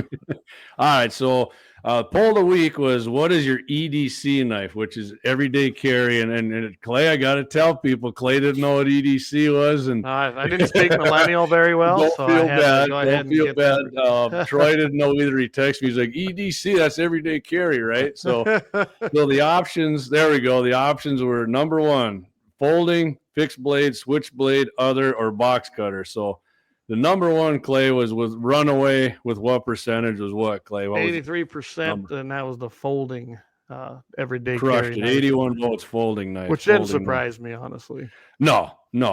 Number two, 9% comes in with the fixed blade. Yep. And three, which I didn't know this many people had them, but I put that one actually surprised me. Switchblade was 5%, and I'll be honest, that one actually surprised me. It even got 5%. Yeah, and then other came in at 2%, and I would say box cutter was number 5 at 0, but other, I put box cutter in there later. One. I went and grabbed this. We got 1%. Oh, okay, because a bunch of people were putting. I said well, box. I'll show you one here. I got that one actually. I got to see one Trampus has. Trampus Brenner, he had that one in there, and then we got a couple other comments here. Bob Crumpton, I work every day, so mine is a folding box cutter. Yep. Dave, which is Dave Fetting, he's got his Kershaw 1730 SS. Yep. Small enough not to be a nuisance, but big enough to still do the task. He's Love right. I got several Kershaw. They do hold an edge really well. They really do. Yep. And Paul Helms, he's got a Kershaw live wire. Travis Roy butter knife. say what I responded to him about that too. And Jamie responded, Travis Roy, about what I figured from an AK man. AK-47. So you have to go watch last week's show and you'll understand what the AK man thing is about. Travis is a big AK-47 pimp, Andy, and I'm a big AR-15. I like AKs, but AR-15 far superior weapon. Oh yeah. So Andy, what's your EDC, Andy? What do you carry every day? It's a folding knife. Yeah. Okay, what brand you got going? And you got a particular brand you like, or? Not really just any particular. I like a whole drawer full of folding knives. So it's just whatever I reach in and grab and pull out that day kind of thing. I got this one right here. It's a buck, orange, made in the USA buck. I don't know. Nice little knife. It actually holds an edge good. It's probably, There's 50 bucks. There you go. Very, very well worn. So I'm curious, Andy, hunting season, gut hook or no gut hook on your knife? Gut hook for sure. Yeah, I'm a big gut hook guy myself. Yeah, my dad's anti-gut hook. He gets his fingers down there, and he's been doing so many years. That guy's just funny doing it. Eric asked, he says, "What's your last name again, Andy?" It's Elliott. Andy Elliott. Yeah. That's Matt Simon. 2 L's and 2 T's. 2 L's and 2 T's. Says it's like watching golf. 49 mints of reverse mortgage and Pfizer ads, 8 minutes of pain relief ads, and 2 minutes of gold ads. Yep, that's about it, man. Oh, I tell you what, you're right, and it is. That's what outdoor channels a lot like. DJ's got also spring assist blade. Oh yeah, I like the assist. I really do like those. Cobra Tech, man, that thing's cutting people just by the name of it, ain't it? All right, man. So Clay, let's should we go on to the top? We got one topic here we're going to hit on. Like I said, this church security thing. Clay wanted to hit on this. Yeah, we can hit on that. So I thought it was interesting when I was kind of come across this. Hold on, like the Babe Winkleman show. I didn't see that one right at the bottom. Yeah, that was Keith brought that. Yeah, I missed that one. The Babe Winkleman. Oh my goodness, yeah, that goes back, don't it? Anyway, what I found interesting about this is that they had a survey. They did a survey of like 1,000 Protestant pastors. They found out that 54% of Protestant churches in the United States now rely on armed church members. And, I know we got states that don't even want you to be carrying in their church. I sat on our church council for years with our own church, and I really didn't care what the law said at that time. It doesn't exist anymore in South Dakota, but I encouraged it. I carried all the time. I still do. I carry everywhere that I can carry in. A lot of places I can't. Anyway, I thought it was very interesting that it's up, though. In 2022, it was only 45%. Now it's 54% than what it was in 2019. Churches with armed private security fell from 23% to 20%. So you can see that shift, guys. They're saying, you know what? Armed people that are practicing their Second Amendment constitutional carry rights, they're the guys to go to. And you know, that makes sense. They're there, right? They're sitting. You don't know who they are. It's probably a big deterrent, just as anything is, if you don't know who's carrying. That's why I've always been a big advocate of the plainclothes people that are in schools. You know, everyone wants to have an armed security guard at the door. Well, that's good, I guess, but harden it. But I'd rather have guys just like on the flights. Yeah. They're plainclothes guys walking around. You don't even know who they are. That would definitely be a deterrent. He's being one of the ushers. You don't even know it. Might be, yeah. There was also a reply in there. It says relying on armed police fell from 6% to 5%. So, you know, it fell 1%, and basically they're saying, you know, we can't depend on the police, and I kind of agree with that. Where I live, it's 20 miles for any police officer to get to our place. I think I'll take the armed citizen first. Are there armed guards that they were paying? Why would you pay them when you can have free security? Well, exactly. By your parishioners parishioners. I can guarantee you most of them guys we saw in Texas and other places how proficient these guys are, private citizens are with their Indiana. I mean, right there. You know, if you want to I'm just pulling up a graph here. Basically, they have an intentional plan for an active shooter. That's 57%. Armed church members is 54%. That's what we were talking about. That is their security measure. So 54%. And then it goes, you know, radio communications among security personnel at 26. No firearms policy for the building, 21. Armed private security, 20. And uniformed police officers on site at 5%. So you got to see how that just walked in here. That's what I was looking at. Oh, that's broke out. So you can't go back on that phone yet. That's killing them, ain't it? Yeah. Here's another graphic here that charted out. It says more churches have armed church members for security, and fewer have no firearms policy or an intentional plan. And what they're getting at right there is that you know, no plan. That works out. No plan, yeah. Right. Armed church members are still holding at 54%. And then they compared it to 2019. It's the same thing, same graph we had before, just showing you the comparison from 2022 to 2019. So I'm encouraged to see that you're starting to see these pastors in these churches. They get it. They know that it works. We know it works. Anytime you have more guns, you have less crime. If you've got more people with more proficiency carrying, you don't even know they're carrying, you're always going to be safer in that room than if you're in a place. How many times have we seen it, Jamie? Where do they go? Soft targets, right? Oh, yeah. I mean, always. We had a whole show when we were talking about when these shooters were out there and talking about how they chose to go a different place because guess what was there? It was a hardened target. Security guards, and you know, I imagine people. I mean, a bunch of the recent ones in the last year. I mean, they just came out and admitted it. Yeah, absolutely. And not only that, a bunch of them have said, "Well, I'm going to do it because we need more gun control." They're not listening to what we're doing. Maybe this will make them do it. So, these people are sick, man. They're sick. They are. So I got a kick out of some of these breakdowns here too, Clay. I mean, maybe I missed it with my kid. She kind of broke my concentration. That's all right. I love her. So she's a good shot too. When you were talking about they're getting smart to this, well, the more highly educated these pastors were, the less they were inclined to let armed parishioners in there. Imagine that, right? Imagine that. They learned so damn much at the college that they figured you don't need a gun in there to protect people. Well, and if you even looked at went farther into that, then they compared male pastors to female pastors. What do you think that was? Male pastors are more likely to select armed parishioners, 59% versus 36% of females. I was actually surprised by the white pastors are 56% more likely to do it than the African American ones for 33. Man, I mean, hey, the black, like Chicago and the black neighborhood down there where all these shootings happen every weekend. I mean, you'd think these people would see that, but I mean, I guess they think churches are immune to it. I don't get that at all. I think there's some of that. People believe that a church probably is immune to it. I mean, it happens.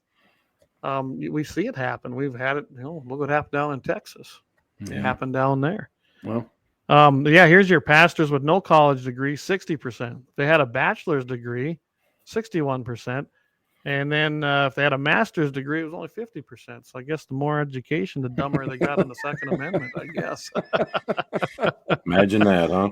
Oh, an educated man. Now I really hate him. Yeah. I just watched that movie. Little Tombstone there. I don't know if you're a Tombstone fan, Andy, but we are. Oh, yeah. That's a great movie. You'll love this. You'll like this one, Andy. Pastors in the South are most likely to select armed parishioners, 65%. They would come right up there. Yeah. That doesn't surprise me either. Baptists were 73%. Pentecostals were 68%. Christian or Church of Christ is 54%. Non-denominational, 66%. And more likely to select than Lutherans, though. Lutherans were only 32%. Now, that does surprise me. But I noticed they didn't talk to any of the Catholic churches.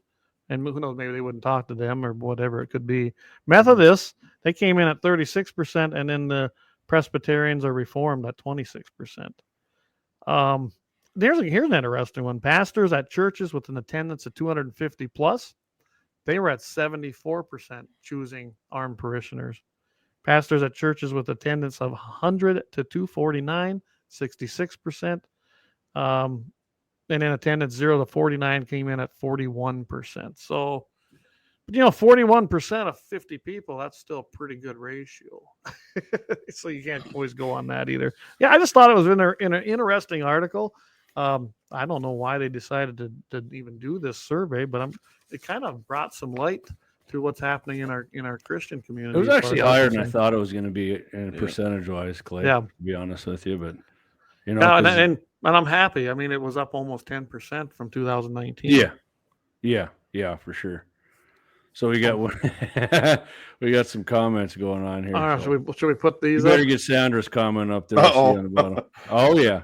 One thing I can say, I'm safe if my husband is with me. Absolutely. Yes, you are. And I can tell you I have no doubt. My wife says that too, but most time now she's carrying, so that happens. Dang, happens. Double safe.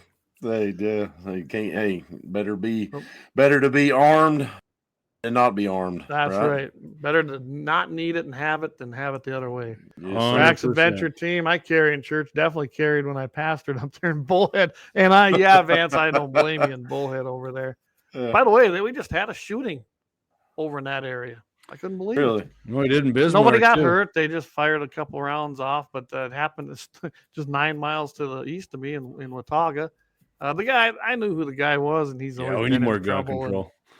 He ended up going down to Bullhead, and they finally were, we need more gun control. Hitting your target. What happened there in Bismarck there, JD? There was a 16-year-old girl at a party, and some 19-year-old who was already at a youth record multiple run-ins with the police. Ended up being he was 19. He was already a felon. I believe what happened there is he popped. I don't know if he had a relationship with this girl at some point or what, but they were at a party. He apparently dropped the magazine out of the gun. Must have not thought there was one in the chamber. Pointed at her head and pulled the trigger, and there was one in there and killed her. So, man, unbelievable. Man. I mean, terrible story, but yeah, that's.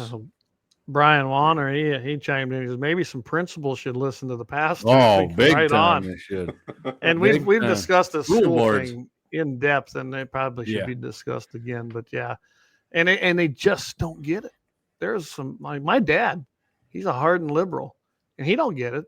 He just doesn't get it. Of course, he thinks it's never going to happen in Lemon. It can happen anywhere. Oh yeah, it can happen anywhere. Matthew Simon, of course, if you know Matt, if I'm going to be martyred at church, I'm taking some ears with me. I love it. We'll make a necklace out of them, I suppose. Legends of the Fall, right? Yeah. Eric Newman, if a mass killer comes into our church, there is no need to even call the cops. He says, we'll just call the funeral home, come pick up, do their business. And that's pretty much how it would be at our church, too. Just respond and pick up the bodies. Should be that everywhere. I mean, and these guys would quit doing. I mean, I'm saying they're going to totally quit doing it, but I guarantee you it'd put a huge gash into the percentage of these guys doing. Wherever there's resistance, it will make it stop. Now they might go somewhere else, but they definitely if they knew there was resistance in churches. Sure. Yeah, I mean, some of them just got to suicide. They're not going to go there. No. So Lynette, Yep. she says, yeah, and the local news said none. I'm guessing she's referring that story you were just talking Yeah, about. I was Jamie. actually going to look into that a little more before on Friday with Todd Clay, maybe. Okay, sounds good. Well, Well, we're maybe not. Let's see. Yeah, Friday. Yeah, I'm trying to remember which one we're not doing, but we're gonna do one on Monday. Oh my Yeah, God, that's Keith hilarious. puts on there can't be shot at church if you aren't there. True statement, I guess. Oh man! Yeah, I All know right, the guy. Clay. What do you? So what do you thinking, Clay? We gonna do a 2-way bullet point? Or should we go into Clay's? It's 8:20, man. I think maybe we Tell should you just what, go let's do Clay's one more. commies and Let's do one more timeout and thank our sponsor, Laura Auto, and then Yep. we come back. We'll do Clay's Commie we'll do Company. Clay's commies. We're And the gonna do the happy happy ending. So all right, here we go. I'm actually gonna redo this because I'm still saying spring in this commercial. Doug, I'm sorry, we're gonna have to redo this, Clay. we gotta redo we that can't then. change it tonight anymore. Unless you want me to go off the cuff, which would probably be pretty sweet too, but whatever. The 701 is proud to be sponsored by Lauer Auto Repair, located at 309 South Washington Street in Bismarck, North Dakota. If you can't stop by, feel free to give them a call at 701-258-6308. Doug and the guys are ardent Second Amendment supporters and will always shoot straight with service and fair pricing. It's been a long winter with lots of snow, ice, and rough roads, so now's the time to get that alignment checked from the curb shots, potholes, and bumpy snow-covered roads. Summer will be here before you know it, so get that rig scheduled for an AC charge. Make sure and tell the guys at Lowry you heard the sponsored Guns in the 701 and thank them for supporting and promoting our Second Amendment civil right. That's Lauer Auto Repair, 309 South Washington Street, Bismarck, North Dakota, 701-258-6308. Your North Dakota proud, patriotic auto repair service. All right. Yeah, baby. Yeah, we'll have to redo that, won't we? We can get we are. Thanks. Hey, thanks, Lauer Auto. You guys rock. Blind Guy, you're awesome. You guys patronize our sponsors. Make sure and tell them you're happy they're sponsoring Guns in the 701. Yep, absolutely. So, Andy, before we go into this, I don't want to forget, you got any of your sponsors, man. I know you're sponsored. We were talking about it, but hey, without sponsors, the bus rolls a lot harder, man. So if you got some sponsors you want to name off, feel free to do it, brother. Man, I just want to really thank everybody. Huntworth Camo, Bear Archery, Silent Night Veins, Afterlife Taxidermy Pro Shop over little pro shop over in Commie, North Dakota. Shane runs that, and just got a bunch of great guys that we work with, Ozonics, and it's just without those guys, it some of the stuff is possible, but like you said, it can kind of get deep pockets, right? And sometimes it don't make you as much money as you want it to make you sometimes, but it's all about Right. reach, and but yeah, I just want to thank all those guys and all the people that's watching and kind of following along with our adventure and see what we're doing. I appreciate it, guys, and hopefully we hang in there and we can all make it through here 24, and we'll see what happens. If it works out like I want to, we're probably going to do something a little bit on a bigger scale, launch on a bigger platform, maybe carbon TV to start with, but I'm not exactly sure what we're going to do with big outdoor television yet, because like I said, there's a change coming. There's a tidal wave, and that's going to get an overhaul. So we'll figure that out. Well, if you get in, don't forget the little guys here at Guns in the 701. I got you. Hey, I got you, brother. I got the Guns in the 701 sticker rocking on the back of the Blade Rain trailer, man. Absolutely. Andy's got a sweet trailer he pulls around, man. Yeah, he does. Danny G, he's got the decal on there for sure, man. That's awesome. I got a big spot, man. We need one of those big ones. We can slam it right in the center in the back. It'll be perfect there. Talk to our boy down there at Signs of Wonders. We got to get you a Guns in the 701 cap too, Andy. There's no doubt about that, brother. For sure. Yeah. No, I've seen some of those awesome caps you guys had. You guys sell out all those caps already that you had? We're pretty close. We got order. More. Some just came in today, and the other ones are on order, but we still got some. What's your favorite color? You like the one black, or you like the neon one that Clay's got there? Or the black one. The black ones are pretty sleek. The straight black ones. All right. You like like the silver lettering or the gold? The silver for sure. All right. Yeah, I seen the gold one there. That one's pretty cool. It's got the camo on it too. Yeah, you want the black one though, right? With the silver. Yep, that black with the silver. And the patches. I don't know if you got them today, Jamie. Yeah, I did get them. I got them, Clayton. Yeah, you bet. Good deal. You bet. I got the raffle tickets there. Whalen Urban. When you listen to this, I'll be down tomorrow. Whalen bought a couple of them camo caps. So So if David's still listening, you hear that? Jamie got the tickets, so some of those are for him. So. I got them for David too. You bet I do. Right. Yep. And if we're not, I'm going to shameless plug here. If you're not familiar, it's basically here's our raffle we got going. North Dakota Farm Bureau, Grant Sioux County. It's a $20 ticket. It's on a Noreen AR-10. These are made in Belgrade, Montana. Chambered in a 30-06. We had some customization done to it by A&E Engraving. They actually Cerakoted that gun in black. It's not the greatest picture, but that's the one we have. Yeah, it doesn't do any justice. I can promise you that. And it's got stainless steel custom engraved plates, which look pretty cool, guys. So if you want a ticket on that, get a hold of me or JD, and we'll get you set up. They're going fast. There's a little better picture of that. And they did a fantastic job down there.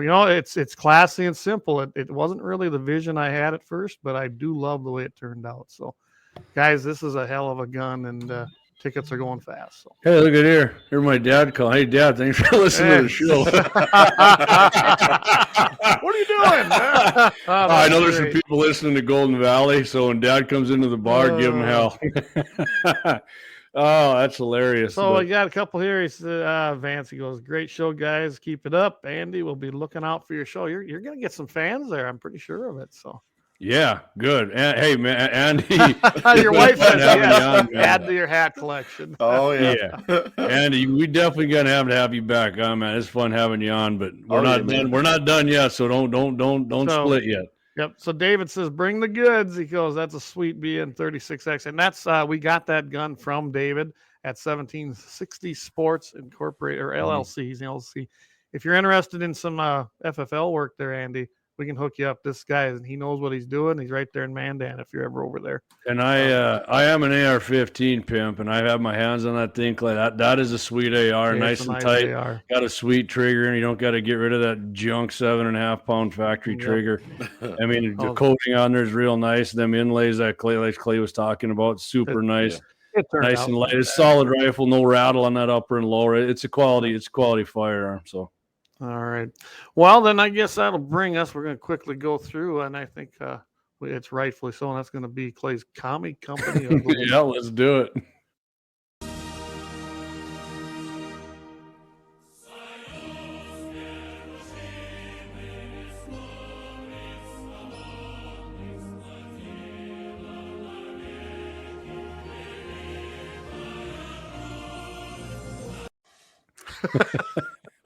Little Russian there, Comrade Putin would be proud. Very proud.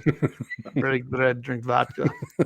All right, so I kept it local here, guys.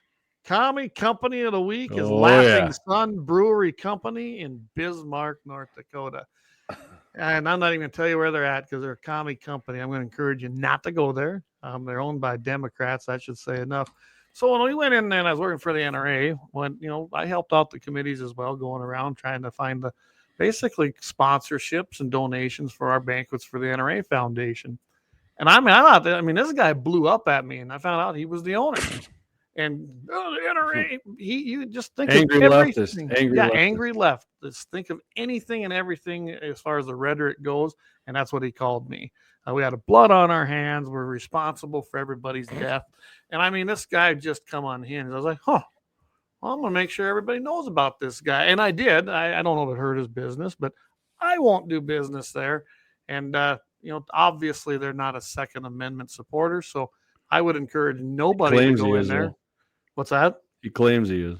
He claims he is, but he's not. I mean, of course he's going to claim he is, just like every other Demorat. They want your business, they want your money, but do not do business with this. 10 rounds to kill a deer. What's his name there from New York? The old Governor Cuomo. Anyway, go on. But anyway, so that's my Commie Company of the Week. It's very Laughing Lib, Bismarck, and tell them to just pound it and don't go. There's other places. Go hit Rick Becker's bar. That's a better place to go. I think he sold it, actually. Did he finally sell it? He might have. If he hasn't, didn't he? Okay. The Loof. I know that he had it. The Loof, yeah. And I absolutely know that the money Rick makes is going to go to constitutional conservative things. So, go hit the Loof if he still owns it. Go hit the Loof. That's the place to go. That's my Commie Company of the Week, and we're going to keep it short. all right. So we're going to keep it short too. So you know what's coming up next right here. Oh, yeah.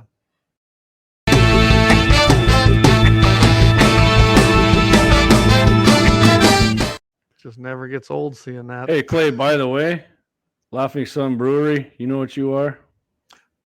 Nasty person. There you go. Perfect. That is dead on the money. We keep that baby queued up all the time. Yeah, thank you for the help, President Trump. We appreciate it, and we appreciate you. All right, so hey, man, there was so many Texas ones again, but I specifically looked for one not from Tejas, and I did find one. So, all right, here we go. Police were called to a residence in Murfreesboro, Tennessee, where they make Barrett 50s. The evening of May 5th, after a resident shot 2 home intruders. Reportedly, the 2 intruders were masked and wearing gloves when they broke through the home's front door, tased the family dog, and held a teenage resident at gunpoint. The homeowner, however, was able to retrieve his own firearm and shoot the 2 scumbags several times. One of the pieces of trash, a 52-year-old man, died at the scene. Yes. And the other, a 42-year-old man, was detained shortly after fleeing. He was taken to the hospital with multiple gunshot wounds and will face charges of aggravated burglary, attempted aggravated robbery, convicted felon in possession of a firearm. What? He didn't care about the laws? And possession of a firearm during a commission of a violent crime. That, my friend, is a happy ending. One scumbag that's not going to bother anybody anymore, and the other one going back to prison. Absolutely. That's always great. Hopefully, hey, Matt, if you're still listening, hopefully when he goes back to prison, he plays some P-dogging. As the recipient. And the other one, well, he assumed room temperature and is no longer. He's underground like a prairie dog. There you go. So David, I'm going to put one more thing. David here chimed in. He says that rifle's going to make. He's not about that AR-10. Make any grown man a 12-year-old. Oh yeah, that thing's sweet, man. That's right. Just get bigger, don't they? And more expensive. So all right, so Andy. Why don't you give us a wrap up again here? Give it everybody your social media and I got it up right here, guys. Blade Rain TV at Facebook. You can find Blade Rain TV, Instagram, YouTube, and you can hit us up there and watch what we're doing, follow what we're doing, and look forward to hopefully bumping into some of you guys out on the road. You don't never know who you're going to bump into out there. It's kind of weird. I bumped into some people in the Montana here, I don't know, last trip, not this very last bear trip, but the trip before, that kind of watched what was going on and didn't have a clue. I passed them off a Huntworth hat and they were happy and were tickled to death, man. So yeah, so I got some fans out there, so we're just growing some eyeballs and just kind of doing what we love to do, man. Awesome. And so my thought is, Jamie, is if we get our prairie dog thing put together where we just go shooting, maybe you'd like to come down in this redneck country of the res and have some fun. Yeah. Hey, don't worry, brother. Hey, I'll bring the pickup truck and Tanner ride. I'm sure we can find something else. There we go. Man, it don't get much funner than that, does it, Andy? My wife says I won't give her my autograph. I promise her if I do have to sign anything, she'll be the first hat that she gets with my autograph on it. There we go. Your wife sounds like a character. She kind of like you, I think. I think you definitely married up. Yeah. Didn't we all? She keeps me in line, man. And she's the queen here at home. So without her, there's a lot of stuff that couldn't be possible, man. So it's kind of is what it is. Dave there from 1760 Sports, Andy, you can hook us up on the Tannerite, he said. There we go. See another 2A hard enough to get. Yeah. So Andy, give everybody where can we find you on social media again? Blade Rain TV, Facebook, Instagram, and YouTube. And like I said, those of you guys that listen on the podcast, Facebook and Commie Tube, I call it YouTube. If you want to find him on YouTube, it's just at Blade Rain TV. He's just like ours. He's got his own username, so pretty easy to find. Go if you just go on there and search it, you'll bring it right up. Yep. Yeah, go give some thumbs up, man. We appreciate it. Yeah, absolutely. Go subscribe, have some fun, and again.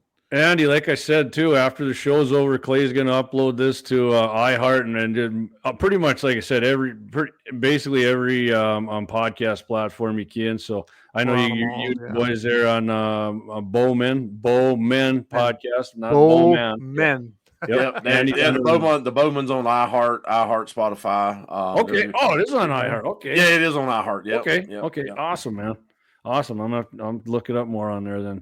But yeah, we're on there, and Andy's on there a couple times, right? And you said you're going back on there next week on the Bowman. Is that you said you're going back? I've been on there a few times actually. We're recording another episode tomorrow night. Where are those guys out of the Bowman? Well, there's a couple of different guys. You know, you got Paul. He's from Romano Outdoors. He's out from Virginia, and then Josh. They're from Triple Point. He's from Ohio. And then Troy from Green Light, he's Ohio, and then Cedric and Cedric and I'm trying to remember the other guy's name. Sorry, Cedric. Andy don't remember. Cedric, it's Caleb. Cedric is down in the Ozarks, down in Kansas, and Caleb he is in Nebraska. So those guys have 7 Arrow Media and C2 Media, and awesome. We're all kind of getting together, doing the nights at the round table kind of thing, bringing a lot of topics to live, talking about different things and everyday things that we do, and you know, stuff that people's fighting over and stuff that we need to be fighting for and not fighting for. You know how that goes. All right. Well, check these guys out, the Bowman podcast. Andy's on there with them. Sounds like some good dudes. It sounds like guys kind of got the same scent we got, so we got to hang together, just like Axe said, man. Absolutely, yeah. All right, Blade Rain TV, guys, go check it out on YouTube, Facebook, and everywhere else that they have their where we're going to be at Friday, Clayton? Friday, we're going to be on Mitchell in the morning. Of course, that comes on at 7:40 a.m. Mountain Time, 8:40 a.m. Central Time, 5:50 a.m. And iHeartRadio Live and multicasted on where, Clay? Comes on our YouTube channel, Rumble, Twitter if it's working. I did have to ask Twitter tonight because it wasn't working real good. But yeah, it's on all of our Facebook. It's on all of our streaming platforms. And I've got that set up pretty good. Usually I can go live with that and don't have too much issues. I guess if Elon doesn't like we asked that, if he wants to get in the MMA thing, I can give him a little pimp hand like I did that. There you go. I think we were just pushing too much through. That's cool. That's cool. I wish Twitter would kick it off, but it doesn't. And Monday we're not going to be on. We're not going to be on KFYR Plus. It's going to be a holiday for them, so we're not going to be on In the Crosshairs with Jay Dillon. Clay and I were talking about maybe popping on there. If we do, we'll give you guys a heads up, because I'm not quite sure, Clay, if I'm going to Golden Valley Friday yet. That's probably what my dad was calling for, but no, and that's, I'll tell you what, Friday on K-Fire, we'll probably let everybody know whether we're going to be on. Doing a special live just on our own on Monday at the same time slot. I was going to think if we do that, man, I still got this Patriots thing here from Marty Beard.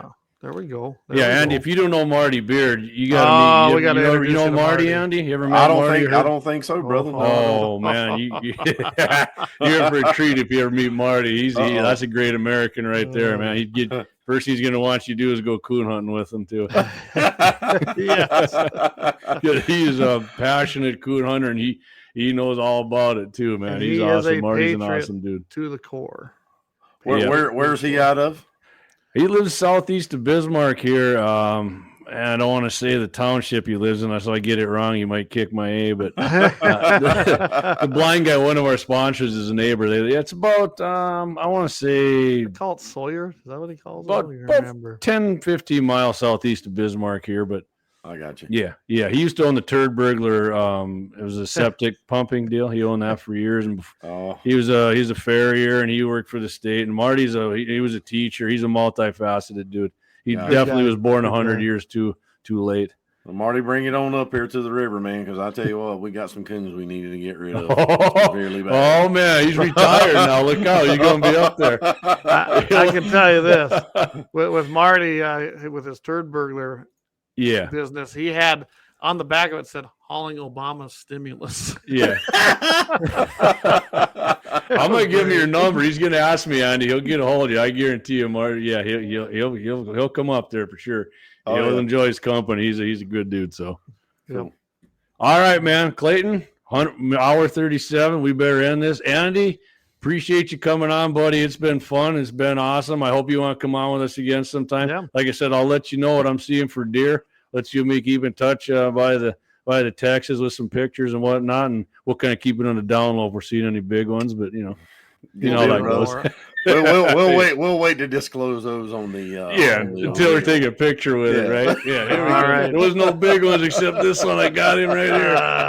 It's all about All the right. angle, man. It's all about the angle.